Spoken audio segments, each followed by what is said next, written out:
Right on them. Lorraine Weiss, thank you so much for connecting. Good to see you. Krishna, great to see you. Yeah, yeah. Last time I saw you was in your neck of the woods when we were on tour in Santa Fe and had the wonderful pleasure of having you grace us on stage. And we got to do a little music during the ceremony concert. That was awesome. I don't get to do that much. That was awesome. I was blown away by how great it was. So it Yeah. was amazing for me. And you and I have a jam that happens that I really, really love. Yeah. It's effortless. And If people haven't heard, you've been on the podcast before, and I love our last episode we did. It's probably several years back. Actually, many years back. yeah, now that I think about it, that was a while ago. Because It was I mean, I don't want to pre-COVID. repeat that whole story. I actually highly recommend people go listen to that episode. But the short of the long is, you were in southern Utah by a whole twist of fate, and then we did some recording that we ended up using in the Ramdas album. And you play the soprano saxophone on the songs Love Everyone. Is it Love Everyone or Love Everybody? I forget now. It's Love Everyone, I Love think. everybody. Love Love, Everyone. love everybody. Yeah. And also the song called A Miracle. And then I ended up also sampling that last podcast and using it on the record Possible, the song Tabula Rasa. So people might put the pieces together here. Yeah. And Yeah. and then we did some music live on the tour, which was a blast. And the last thing I'll add, just for the deep fans background here, uh soon there'll be an episode with Ivy Ross and Susan McSalmon, who wrote this amazing book about the brain and art. And I met you through Ivy. Um, so that's just more connections. Yeah. Well, and the amazing thing for me, I don't think we talked about this last time, was the whole I didn't really know what the project was when I was going to Utah. And Really? Ramdas, no, you kind of wasn't quite out in the open yet, I don't think. Okay. And Ramdas has always been, like I think one of the most incredible, influential, best teachers of our times. And I have a lot of very weird synchronistic connections to him too. And then when I got to Utah and found out it was the Ramdas Project, it was like that was just another miraculous thing. Yeah. How did I drag you out there without explaining that it was, I don't know. I don't remember. It was probably 2018, 2019 when we did that. But try 2019. I think we jammed on the toy Casio. You played the little At tiny your place. Yeah. Casio. Yeah, so I guess I should say I was out there staying you live at Ivy's house in outside Santa Fe, and I was coming out there to stay in the guest house when we met. And she has this other building that is filled with sound healing paraphernalia and of all kinds, amazing stuff. And so we went out there to play some music, and we saw our mutual love for the ability of sound and music to crack you open. And one of the wonderful things about Ivy Ross is that she's like a magical connector of people. And Yeah. so if she tells me there's somebody I need to meet, I will go far to meet that person. We And only had to go about 10 feet out your front door. yeah, no, and here's this little toy piano, and said, "Let's jam," and it was so instant and so profound. I don't get to connect that deeply with people musically that often out here. So if you would have invited me to the North Pole, I probably would have gone, found a way to go Sweet. there. Didn't So you say, how are you still playing music for the horses? Because last time I saw you said you were doing that at I am, sunset. you know, COVID for me was such a huge reset when things locked down because I'd been working nonstop, seeing people out here for the journeys for years and years and years. And I knew I was working too much, but it's hard to say no to people that you're going to make a difference with, or this work makes a difference with. And so when COVID happened, I was booked out like 3 months in advance. And, the lockdown had to just stop everything, which for me was really a blessing because I knew I was working too much. And I started, first off, I realized how really lucky I was to live in a place in nature.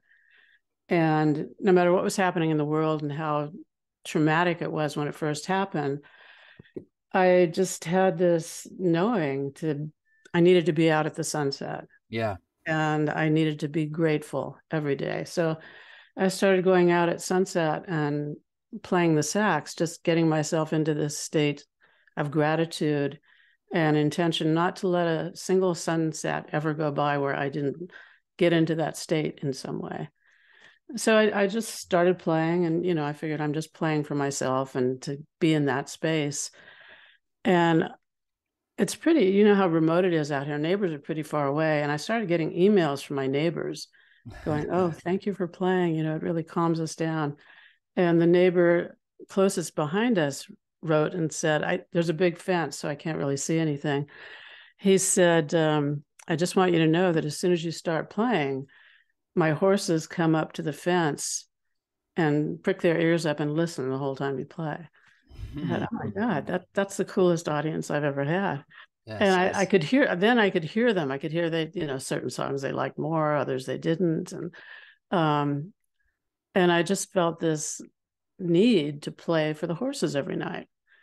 And the first year, I don't think I even missed a night, no matter how cold it was. And it's become one of my main practices, not only bringing me into a state of gratitude, but kind of, some nights neighbors will call and go, "Oh, that was so beautiful." Sometimes for weeks, nobody will call. Sometimes it's freezing. But it's kind of like whatever you put out into the world, it's received in some way. You're offering whatever that was. And even though I'm doing it for myself, I started calling it first I was calling it the gratitude concerts. Then I started calling it the horse concerts. So it's kind of stayed the horse concerts. And I was out there last night in the freezing cold till my fingers wouldn't work. Equine. The Yeah. equine concerts become an important practice for me. Mm. Just, the sunset and putting something out there. Do you think you'd still do it if you had never gotten the feedback that the horse's ears pricked up or that the neighbors were like, "We like this too"? Because, yeah, I had a similar starting point with my own music way back 15 years ago about it was just for me and anything else was just gravy. But in some ways, of course, it feeds itself when other people are like, "Hey, I'm feeding off this too." But it's good to, that original intention is important. Like that's the seed of the Exactly. gratitude and the creativity. Yeah. I mean, for me, I'd still be doing it because, most people now it's freezing. Most people aren't out there. I don't even know if the horses are out there all the time. But it's, you know, I I'm basically selfish. Everything I do is for me in a sense. And if for some reason it touches other people, that's the icing on the cake. I think to do it for that reason almost defeats the purpose of having your own practices.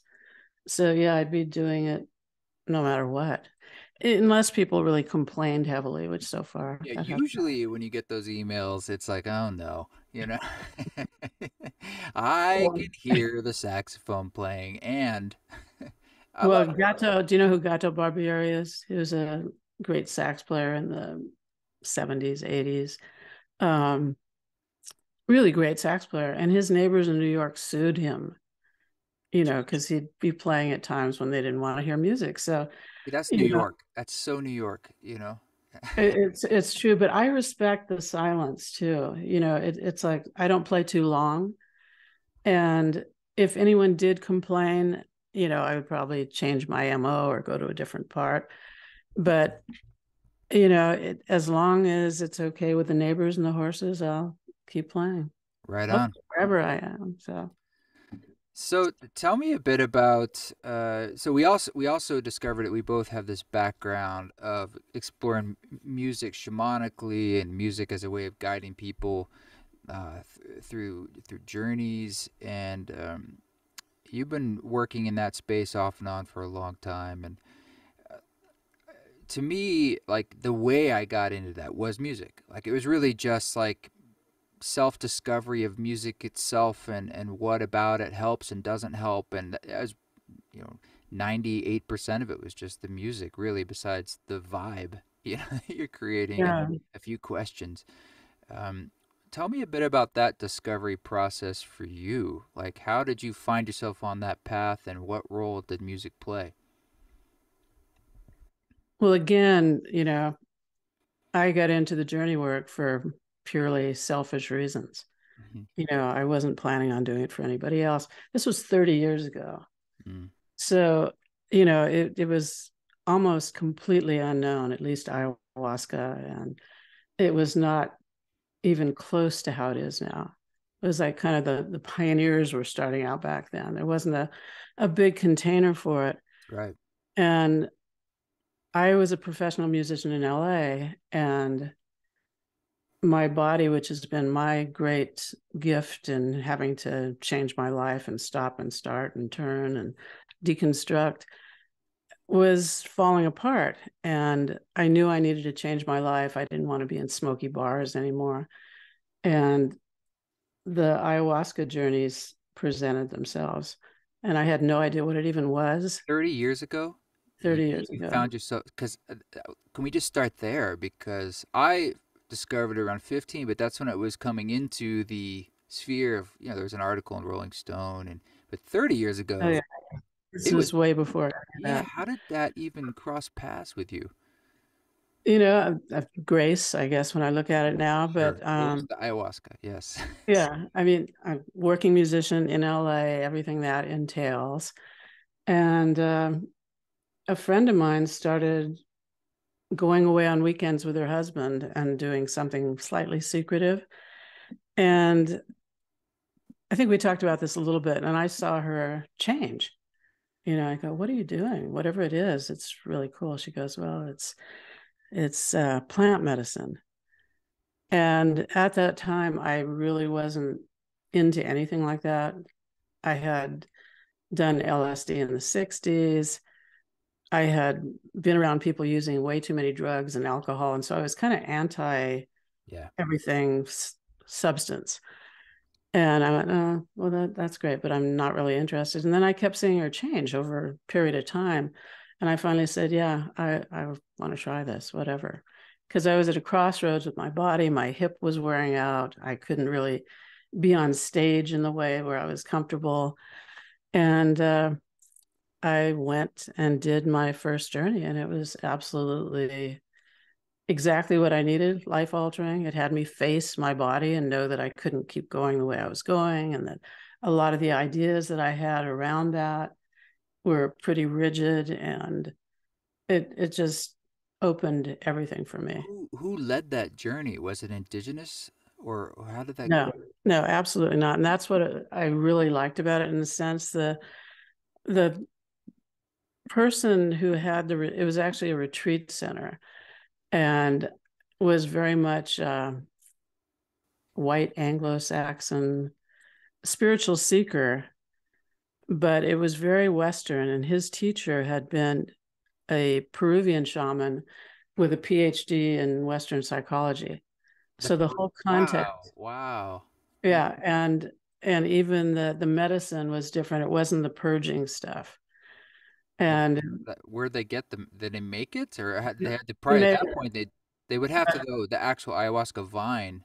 yeah. And so the Peruvian shaman, his family were all, indigenous shaman at some point, but he developed a formula that he had made down there that was in capsules. It was not the usual drink and purge.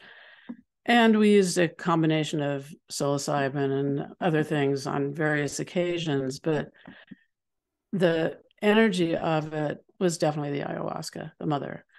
And I realized that I wanted to learn everything there was about this. Hmm. You know, I'm pretty much, I'm going one direction, then all of a sudden something else presents itself. And What happened to me? yeah, yeah, I think it probably happens to a lot of people. It's Right. like, It's so profound, It's like, yeah, wait a minute. I no, thought I had this figured out. Yeah. yeah, no intention, and to this day, I never had an intention to work with people.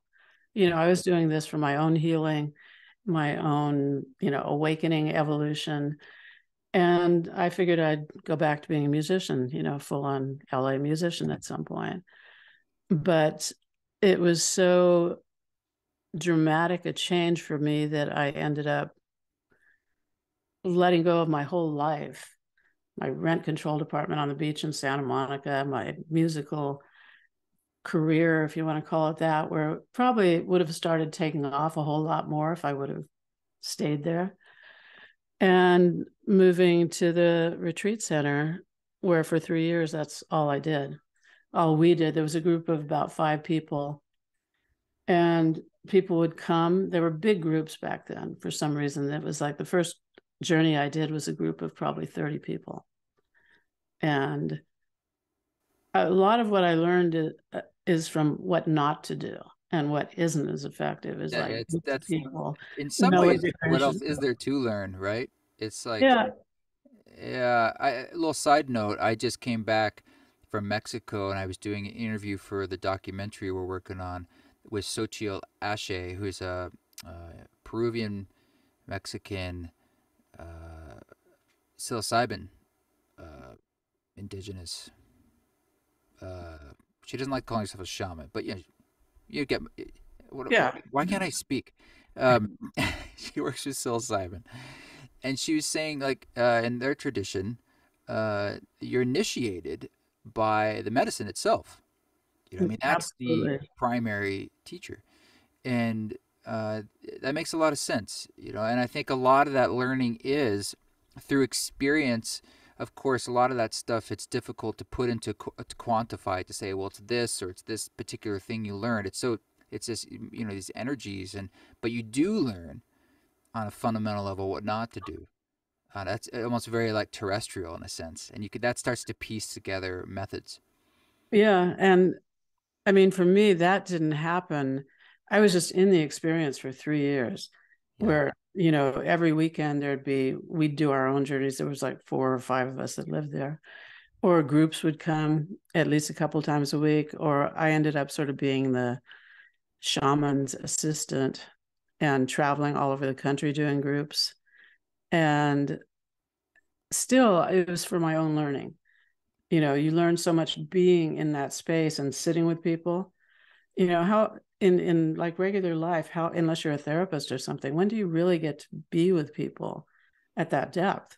I was a musician, and in some way, the people you play with, you play from that depth, but just to sit with people and kind of understand how energy works and how consciousness works. And I mean, that's why when I see all the teachings that happen, there's no substitute for just the time spent in altered states and around altered states.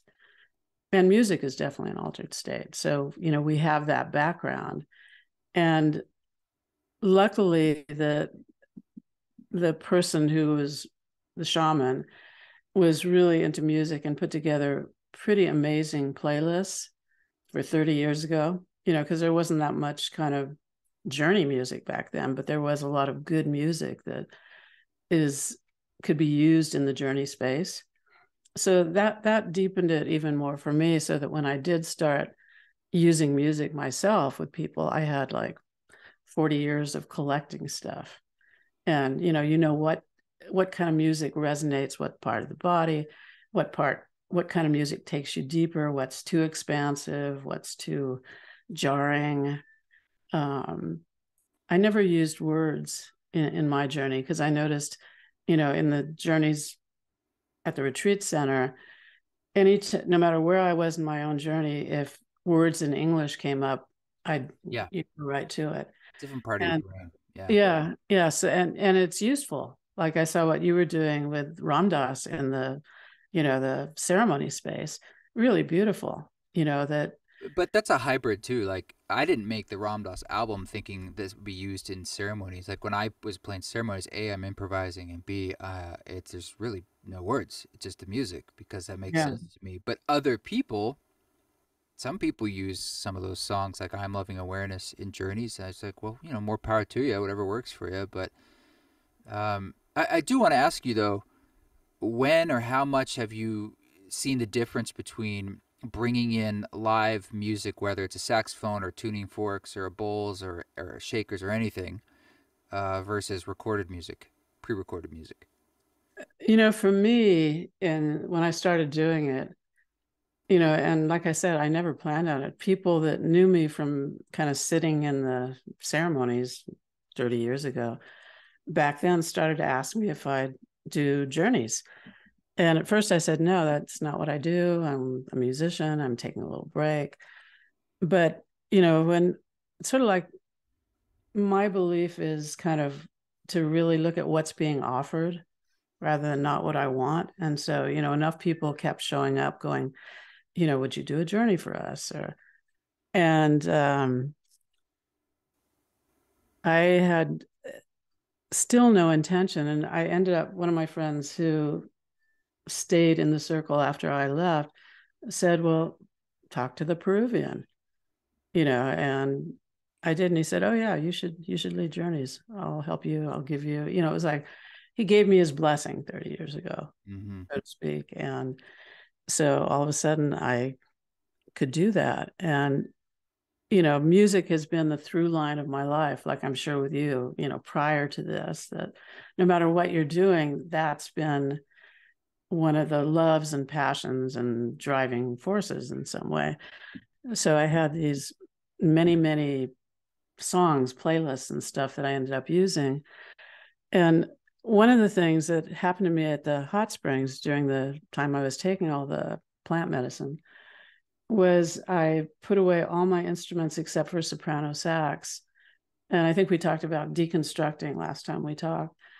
And I just went out in these beautiful natural places and felt like I was playing for the earth and kind of letting go of everything I'd studied and learned, just playing long tones and trying to get this like one true resonance where there was no me involved in some way, just tones and sound. And so that's the kind of music I was playing when I left. But I used recorded music because I felt like, I mean, there's so much projection that can happen in the journey space. And so one of my intentions and what I had seen happen with too many of the shaman is there's way too much of them in the space, Mm-hmm. in the sense of um, there's enough transference and, it's like you're giving people something that's going to change their lives. And for me, I didn't want that much of me in the space. So I never played in the journeys themselves, but I'd play in the integration because that was usually a sound integration. The next morning, we'd go into the sound room and do a kind of a sound session, and then I would play. And that was, such a profound integrative thing. But the whole time, and I kind of, like I said, I stopped during COVID. I haven't started again. And if I do, I may use live music. Well, it It's makes sense unknown. to me. I look at you do it anyway, whatever works. But I feel like that idea you were talking about of these pure tones and playing maybe to and from the earth. This is to me what's so beautiful in that space is you being a vehicle for what's happening in the moment, and it's being transferred out through sound. Especially what's so cool about an instrument like the sax is that it's a breath instrument. It's just so connected to the body that way. So just literally like your prana is making sound. I used to play soprano sax. I think I told you. And like I You regret that I did. sold it. Yeah, yeah. I used to play in Pick it oh, up again. It's I never know too I want to late. buy one. I had an alto and then eventually I bought a soprano. I had a teacher and uh I remember in college I was stupid. I was like, "Oh, I need some money." And I sold my soprano. I think I even sold it for like $400 or something. Yeah. Well, it's the hardest of the woodwinds to play in tune and have a good tone on. Yeah. That's I My don't. amateur back, and then I could do. I know the fingering and stuff. I know I could Yeah. get into it. It's just getting my mouth into it, my lip, really. Getting your head into it. That's Yeah, but I think it'd be so cool. I mean, that to me is when anytime I've played in that space, it's of course an ebb and flow, and it comes in waves. But when you feel like it's something else playing through you like that, the mushroom or whatever it is playing with you or for you, um, that's such a cool honor and process that it's awesome. Yeah. I mean, it's interesting to me because the work I'm doing now, I've stopped doing the journeys. Just Yeah, yeah, yeah, I it's unknown if I will do it again, but I'm doing a lot of work with sound. yeah. And what I believe is available, especially for people like that have spent time in the journey space, you embody that. Mm. That space is something that you can transmit with your being without anything, Yeah, in a yeah, sense. And music is such an incredible consciousness altering tool with or without any kind of medicine. right. And so for me to be able to open that space for people just using sound, maybe people who haven't even done that much consciousness work or spiritual work, that it's so close and available to anyone. That's what's really interesting to me now, that I feel like it's kind of, I think you've reminded me of the great Alan Watts quote, when you get the message, hang up the phone.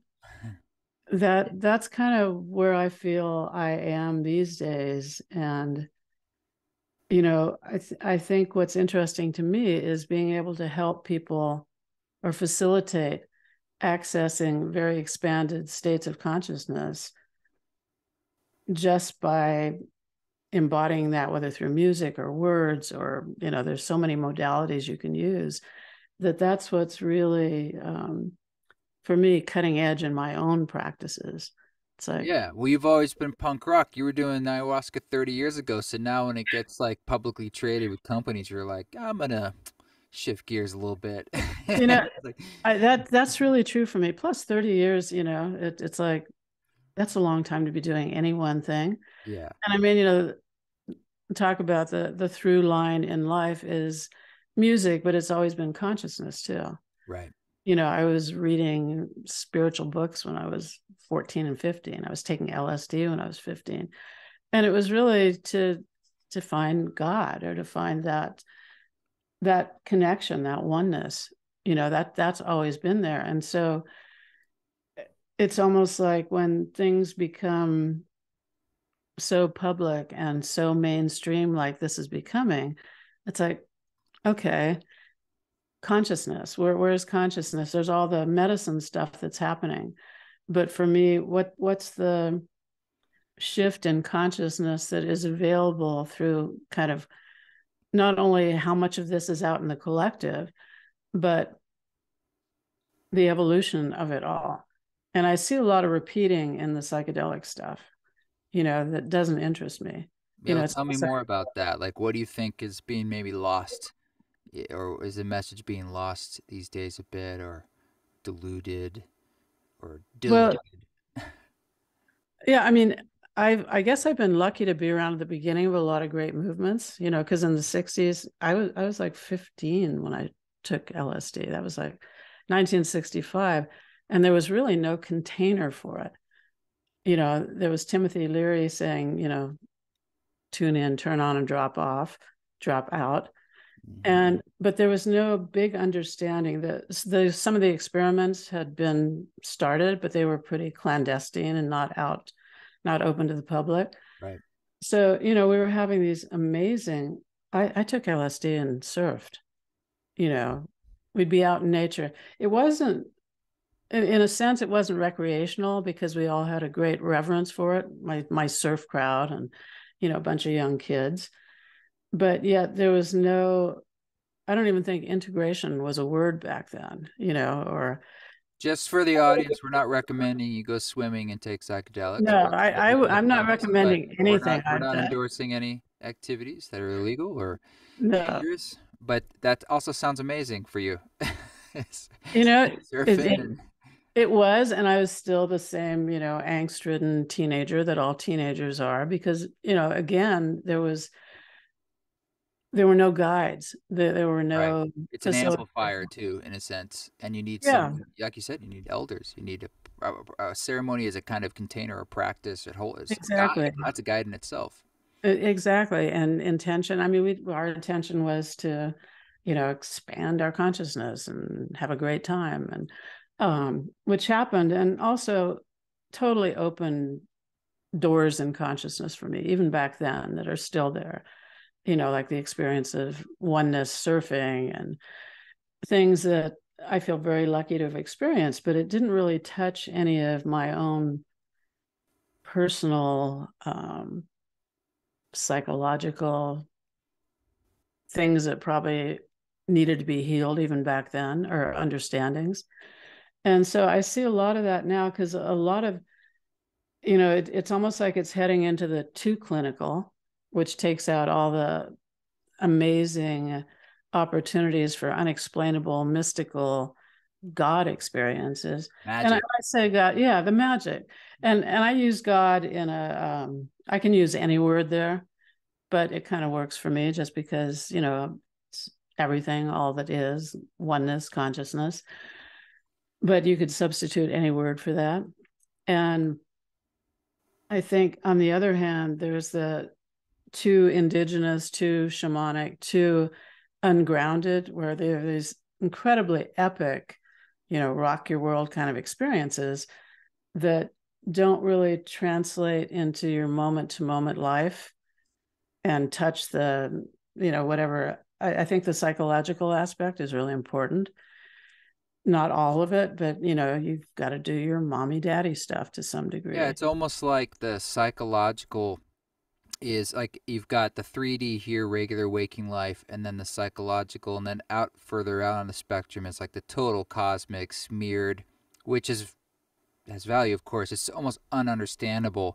Like the journeys, you're like, I couldn't even see if I could remember all that. It's so out there, and Well, you just start thinking about for ongoing work, like, what kind of work are we doing? yeah, and I think that's a lot what I've seen. I mean, a lot of times when people would come out here, they'd have this beautiful experience, and the question would be, when can I come back? Yeah. So you just did enough to work on for the rest of your life, in a sense. And so it's almost like, you know it's all good. I'm not saying this shouldn't happen, that shouldn't happen, but most of the time when I hear people talk about the journeys they've had, it's like, well, that's nice, but are you a better father or husband, or have you made peace with your mother? And so much of the time that doesn't it pales next to the epicness of things that don't integrate into your daily life in a way that make you a better human being or make you more at peace. Like It's you said about your original impetus for exploring this at all was your friend. Like, what's working for you? What's going on? That's the old Terrence McKenna things. Like, you can't argue anyone into any of this stuff. It's like, just make, if your life is going well, people would be curious. And if you're interested in like that being an advertisement, it's just like, is your shit together? And are things working for you in that way? Like, are you exuding love and things are clicking? Yeah, I mean, what is your offering moment to moment? Because it's almost like the peak experiences are awesome. They happen, they're grace. But then, when somebody you love dies, or you have a shattering relationship breakup, or how do you access that place of peace and more of a bigger picture of it all, so that you live from that rather than just thinking it needs to be good all the time. When people microdose, it's almost like there are times when things are just challenging, and to just take something to get through that. For me, when I see what's happening, that's one of the things where we think we're entitled to feel good all the time, and I don't know that that's true. You can have a connection to something deep and unchanging. And that's something I believe is there for all of us, with or without plant medicine.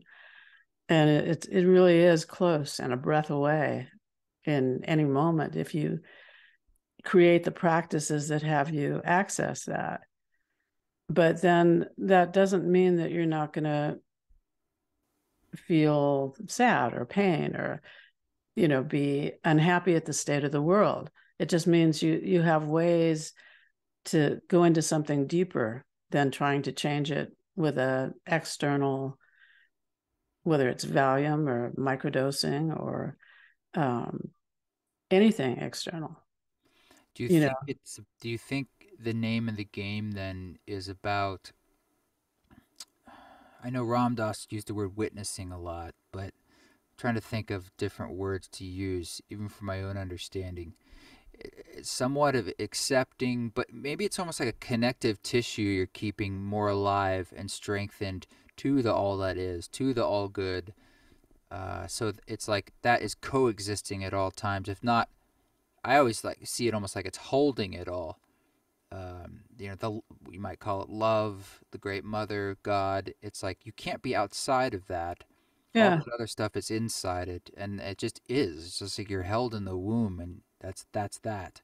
And it's that feeling. It's a feeling thing, certainly more than a thinking thing, at least for Oh, me. absolutely. And Yeah. that's what I think the plants have given us, or the medicines have given us, is when you really integrate and really have an intention to stay with the consciousness, it's in your cells. Mm. So, and consciousness is everything. It's not just the good stuff, it's totality. So when you sit with that, it means you're sitting with, the horror of the world and the unspeakable beauty that's always there too. And you're not trying to just get away from things, which is sometimes how one of the ways I think medicines are being overused, the plant medicines, Getting like away. microdosing. Yeah. Instead of, I've been in I was in a dance class. I was doing a Zoom great dance class where you just feel great the other day. And afterwards the teacher comes over and one of the women, people are from, Hawaii and Canada, all over the world in these dance classes.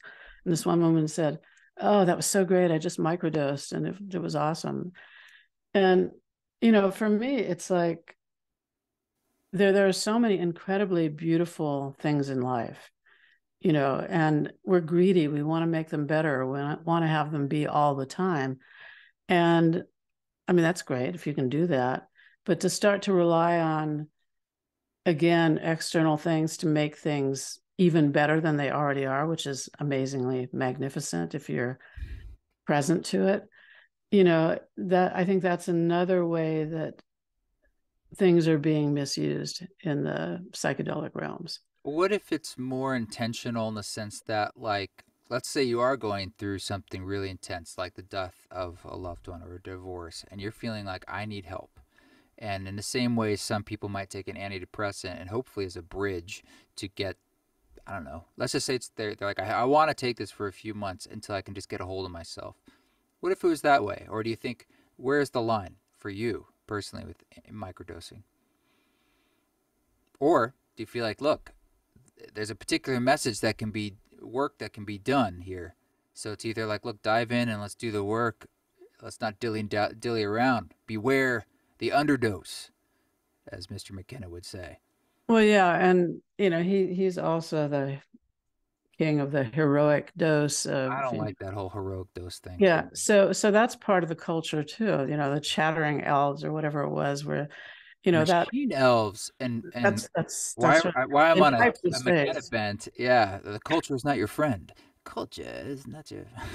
Yeah, no, I mean, there's so much crazy stuff that for me, 30 years and the 60s, looking back even that far, Yeah. there's so many things that are just irrelevant, that were considered important at the time, and even considered important to me at the time. Mm. That's why I think, one of the things I'm seeing with even a lot of the really good famous teachers is that, they become their brand and they can't change. So I don't know what I said on that podcast 4 years ago, but I'm not even sure I would believe it today, you Well, know. when you say that, it gives me chills because I'm like, boy, do I need to pay attention to that. I Personally, think I it's a really big do. deal.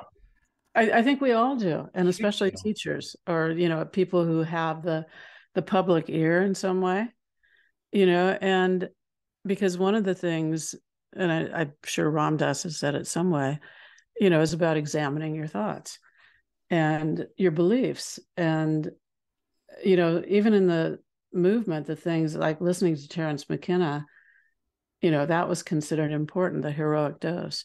And when I was at the retreat center, it was like, oh, yeah, he can't hold the medicine. It was like taking more. And what I've seen, which is more of a feminine, and I don't think there's enough women leading journeys, True but they're that. even the ones that are, they're trained by men. Yeah. You have to go away from it all. You have to step away from it all and find your own way, I think. And it's by your own exploration, with or without the medicines. But I just lost my Well, I train. love. Well, you're totally right on. Oh, More the women, branding, but yeah. well, that too. But you're right about the more female voices, and it's like, how do you break outside the patriarchy at all? Perhaps the only way is to work with the medicine itself, and try to cultivate the feminine in all of this. Because you're absolutely right. And the feminine is totally changeable. It can be erratic even. And that's why, I have to constantly go, well, I was teaching that 3 years ago. Do I still believe it today? And sometimes not. Sometimes I see it a little different. Or I say, oh, that was a little incomplete understanding that I had at the time. Hmm. And, and I think especially in psychedelics, because people are so suggestible in that field, and some of the things that are being taught, you know, even a couple of years ago may not be as relevant now, you know, and I'm sure it's going to change. Like they're studying, science is even doing, studies on all these things. But it's like with microdosing. And I think it's kind of for me back to that concept of, you can, and I understand, clinical depression or things that are beyond just working with yourself or working with your own consciousness. There are definitely condition and pathologies that where something more is needed. But I think for most people, we're just lazy. We're lazy. We're entitled. We think we get to be happy all the time. And I mean, I think there's an undercurrent of joy that can happen. It's finding that place to rest where no matter what happens in your life, you can be sad, you can be devastated by things that happen, but yet that's available to you. But I also understand there are some people that don't have that. And it may be that that's where, even antidepressants and things can be useful, which Yeah. I'm not an advocate of. But what I see now that I'm sort of stepping away from this for a couple of years is that we have it all. We have access, especially those of us that have, explored and experimented in psychedelic realms. We have access to consciousness, to awakening, to kind of the all that is in ways that doesn't require continuing, exploring just to where you're sort of circling around and around and not really knowing that, it's all in you. You have it. It's a breath away. It's the intention to reset in every moment. And that's another way that I see kind of the misuse of everything in our culture.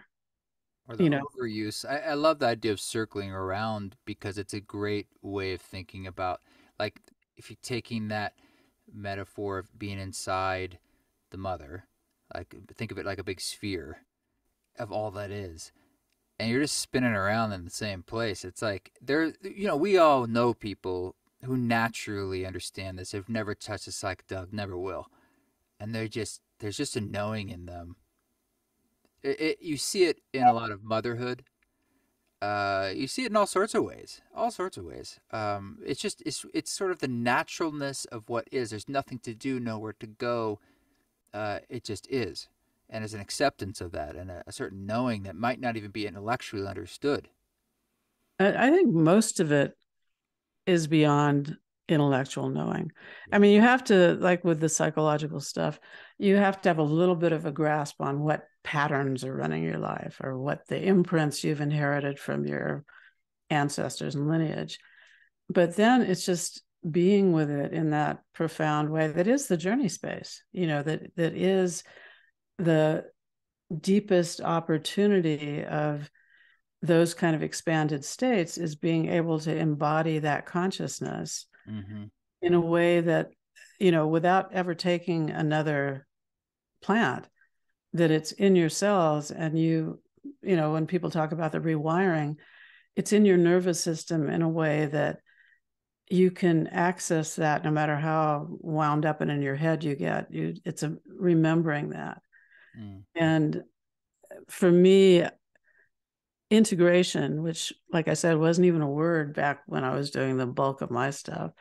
I mean, it was a word, but it's almost like my integration, basically the bulk of my exploring was many, many years ago.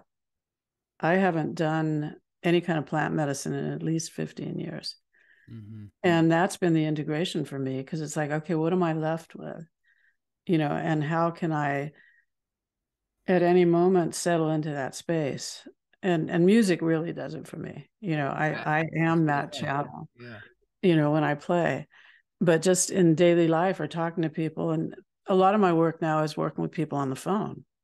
And, or there's now even a word, an integration therapist, which I hadn't heard till recently. But a lot of times I'll get calls from people who want to know if I'll work with their friend who had a bad journey in somebody else's circle. And, usually the people who have trouble bringing what they experienced in the journey into their lives are places where there aren't a lot of integration. Maybe there's a closing circle in the morning. So one of the things I've been doing is working with people integrating big experiences like that. And it takes a while, even if it's not a challenging thing. Like I said, for me, I'm still integrating my journeys of years ago, and life is an integration in a sense of Of being born. Yeah. of being born. Yeah. And rather than continuously reaching for the epic experiences, how do you make the mundane? How do you have your daily life come from that space, without needing microdosing? And again, I'm not talking about the real therapeutic uses of it, but the overuse of substances in the culture, in the psychedelic circles. I mean, when I was first journeying, we'd do a journey at least once a month, and then maybe a private journey in between then. And then I'd be sitting in ceremony spaces practically every night of the week, and I realized when I left, you know, everybody back then was so unintegrated into, how does this really work? Or what are the real possibilities of these amazing plants, these offerings? And I think that's what's starting to open up now. And, again, we're back to the finding the balance in the too clinical, too shamanic, and much longer periods of integration, I think. Yeah. What's another Ramdas quote that's great was like he was kind of saying like always getting high, you're essentially going away from something that doesn't feel good. And I believe it was his embodied teacher Emmanuel who said, if you think of life as a school or a campus, have you ever thought about taking the curriculum? It's like you keep running away from the course, No, which you like, but you could try that too.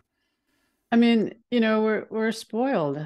It's I'm not saying it's better to be, sad than feel good, but there are times when to go into that sadness only brings you a depth of compassion or a depth of understanding, and for yourself too. It's like, rather than thinking you need to feel good all the time, that it's okay to be depressed. I mean, if it gets overwhelming or clinical, there's things to do. But I mean, what I see is the opportunity for all the work we've done with plants and people are doing is to be able to create practices for yourself. Like for me, the horse concerts, no matter what kind of a day I've had or what's looming, or, I seem to have a lot of friends that are dying right now. Mm. No matter what's occurring, that I can, without anything, find that space where I feel like I'm just a clear channel for source to play through, and connected to that in a way that, you know, everything, I don't want to say it's all good. I mean, it is, but And from down here equanimity. saying that, Yeah. Yeah. yeah, that you're kind of resting in the perfection of life, even with death, dying, terrible things happening, that it has to be okay, even if it's from a perspective that we'll never understand. That's You it. know, That is it. Like resting in the imperfection and perfection, or the perfection of life, of of life, of totality. all that is. And I think when you try to understand it, like, why does a young person die? Or, even for me, I spent so many years trying to understand why I have a body that's in pain. I will never know. I can make up stories, other people can make up stories, but it's like, okay, this is the curriculum, or this is the what you've been dealt. You do the best you can with that, and try to find something bigger to rest in, other than these little identities and little bodies and sets of sadnesses and traumas that we have. And for me, that's the core of all this work. And when people would come out here to journey, the most important part for me was kind of the warm-up work we would do to get to where are you suffering, or where do you feel you're not free, and to be so specific about that in a way that you know you can work with it, with the plants, which are obviously very useful in that, but then to be able to integrate it in a way that it's an ongoing set of practices that you do every day for the rest of your life. They may change, but it's something that brings you back to that without needing anything external. And not to feel that those practices are necessarily like punitive. Sometimes people think of like, oh, it's these things I have to exercise or whatever it is. Yeah, yeah. But And you're saying like when you play the music, it actually feels amazing. Like there's so many ways to go about this. It's essentially forms of creativity, really, if you think about it at its yeah, core. it's almost like forms of letting creation work through you. Exactly. Better You put. know, whatever, and that's what I've been finding now. Dancing, singing, cooking. Um, it's like, probably when you talk to Ivy, all the research they're doing, Hmm. on how beneficial art and poetry and It's beauty. crazy some of the data they shared. I can't. Where that podcast comes out, I actually know because it's when their book comes out, March 21st. So Very cool. coming out soon. Well, and I think, it's like we've known that all along, creative people, mystics.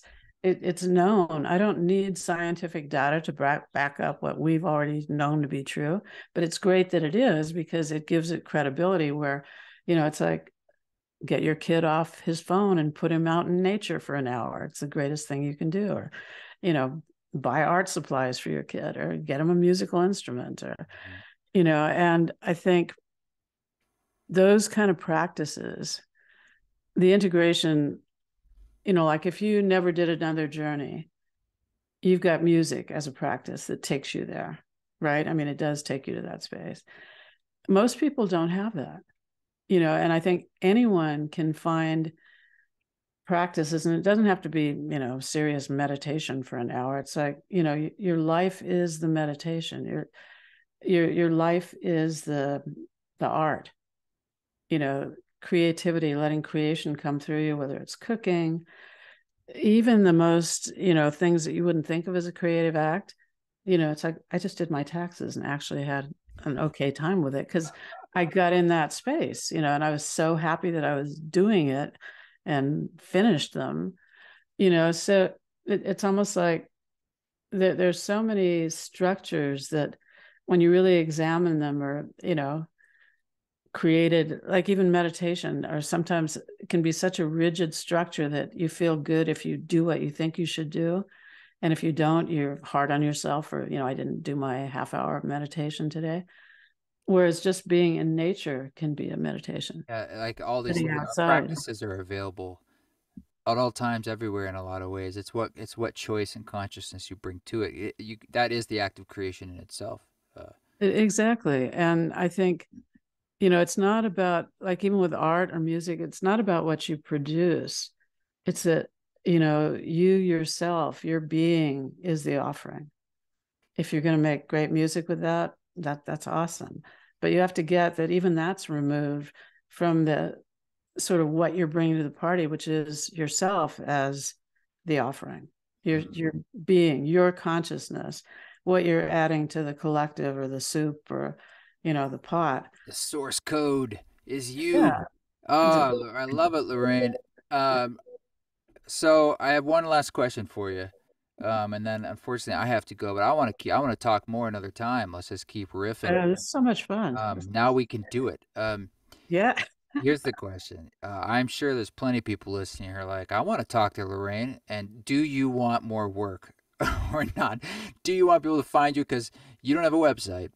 And I think that's awesome. And so, but if you would like some people potentially, this is, a small chance to say yes or no.